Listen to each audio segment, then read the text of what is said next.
country is water. This is just a random photo from Gansu province in northwestern China.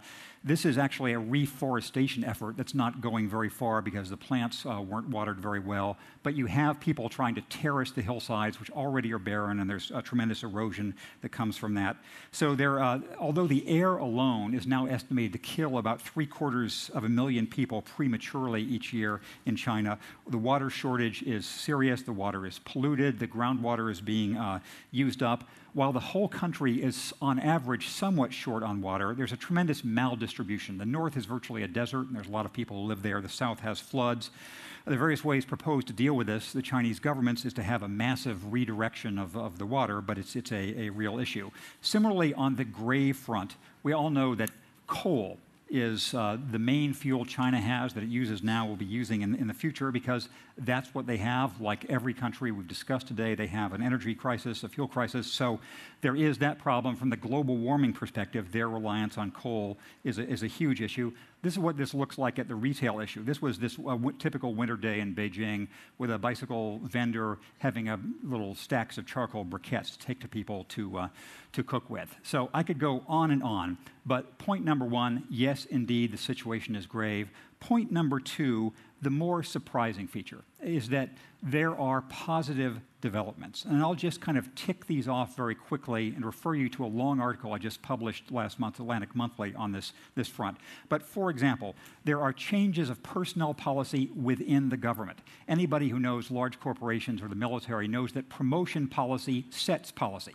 And the promotion policy for cadres within the Chinese government as they go from mayor to governor now include not just ramping up GDP, but also trying to protect the environment. That's significant. There are changes of national policy which objective outside observers admire. For example, there's something called the Grain to Green program. This I show both to show the beauty of the Gansu countryside, the relative poverty of a lot of people, and this is a before picture, because the grain to green policy is taking a lot of land and taking it from grain production back to forest, to bamboo, to trees, and all the rest. And this is a serious business. In Sichuan province, we saw people who had been terracing the hillsides now growing bamboo crops. This is again, the same before picture. Again, this is the reality of China. Mr. Gao is investing hundreds of billions of dollars. These are the people who saved that money that they're investing in the U.S. stock market and all the rest. So there are pluses in this green to green policy. There is demobilization, decommissioning of old factories, putting them out of business because they are so inefficient. There is a tremendous renewable energy surge underway in China. I believe they're now the world leader in solar power. This is a huge wind farm in Xinjiang province.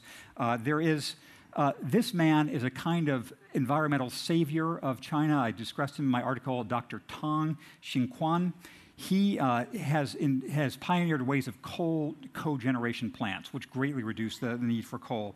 He notes as a side note that he's trying to improve China's environment, and sometime he will break his 60 cigarettes a day habit, and then his own environment will improve.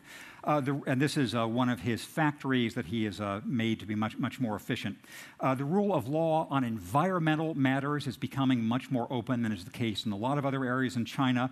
The media in China, as you all know, are controlled, but an area where they are being uncontrolled is essentially environmental muckraking. There are things they can't say, but when it comes to environmental pollution, crises that kill people in the provinces, they are more or less free to report these things as long as the blame does not reach too high up. So there are tremendous problems in China, but I think it is worth recognizing the things that are going well there because, as so many of our speakers have explained, if we just think it is all bleak, if we think there's no traction, if we can't distinguish or compartmentalize the problems, essentially there's no place to start. There are people working very hard in China to make things better than they were, and it's worth the outside world recognizing that, encouraging them. That brings me to my final point, which is, first was, situation is grave. Second is, but with positive developments. Now I depart from quoting the Chinese Communist Party and quote myself to say that there are tremendous opportunities in China, by which I mean opportunities to correct the world's, address the world's climate problems. One of the reasons, ironically, is that now conditions in China are so poor Buildings, on average, take twice as much heat to cool, twice as much energy to cool and heat as they do in the Western world. Factories are labor. They use cheap labor and also cheap energy, so there's opportunity with little marginal cost to expand this. It is opportunity because so much of the new infrastructure of the world will be built there. One of Jeffrey Immelt's associates who works on the airplane engine business in China says that 90% of the net sales of airplanes the next decade will be in China. And so that's where a lot of the efficiency battle will be fought. And there is an openness of attitude in much of China to these issues. So if you would like the 10,000-word version of what I have just given you, and I'm going to move to a scenic slide. This is Gansu province where you have the rolling hills. I'll skip to an even more scenic one. That's a coal plant. But that's an old Ming Dynasty era ruin of the Great Wall in the background and some haystacks in the foreground.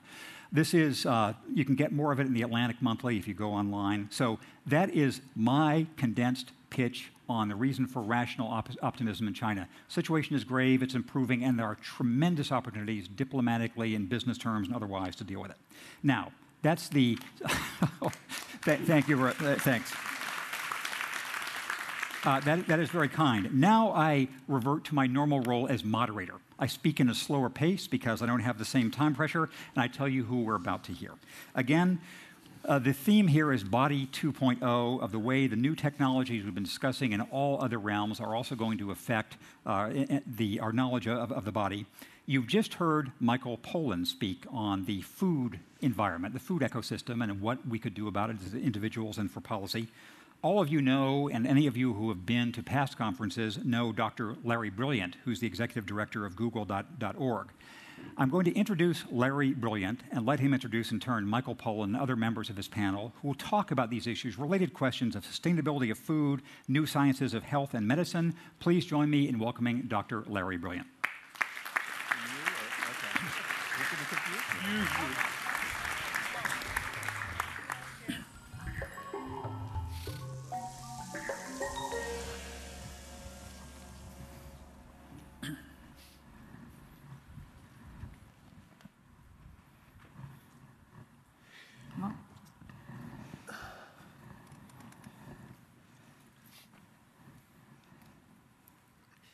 Hi, everybody.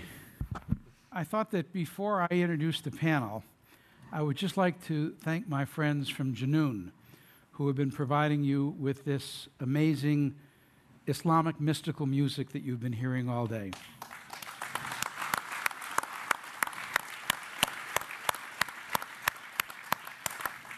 Didya and his father, who's not here, Samir Chatterjee, and Salman Ahmad, they sing a form of Sufi music which is so riveting, and they are so prominent, loved, important in the Islamic world that they once did a concert in Kashmir where the armed and warring parties stopped fighting because Junoon was performing. So thank them very much for coming here.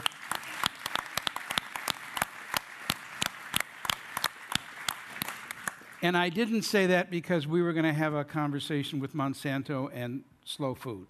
That was not to focus on our conversation. I'm so pleased to be here with you. The two themes of our conversation today have been about serious sustainability and a power shift. There's nothing more serious than feeding all the world's poor and to creating a world that can feed itself. And the power shift that we will be discussing in our panel is to find out from whom and to whom does power have to shift in order to make critical decisions about the world's food.